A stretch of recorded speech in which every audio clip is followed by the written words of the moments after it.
it's out. So unplug both of your exhaust valves and then undo the hangers. They're 12, like I said, they're 12s with the exception of that one 10mm screw over there. And then go ahead and take your OEM exhaust out. All right, so as you can see, the OEM exhaust is out.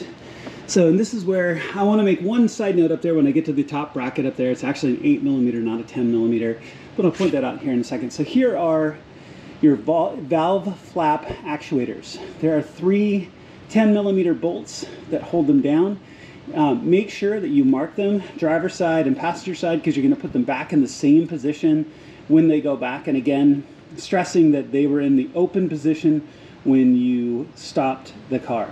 So go ahead and take these bolts out, take these and set them aside, and after marking them which one is which. And then the bracket up here, I mentioned a second ago, is actually an 8mm. It's an 8mm body panel screw instead of a 10mm, which I said a second ago. So forgive me on that, but then just make sure that you have this set up in the right position for which side is which.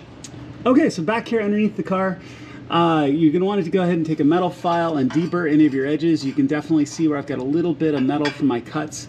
You can see where my blade shattered here just a little bit when I made the cut. So go ahead and file all that down. Again, remember to use face or eye protection, at least eye protection while you do this. Go ahead and make sure those edges are nice and even and smooth, and then we're going to look to start rehanging the pipes, the new pipes.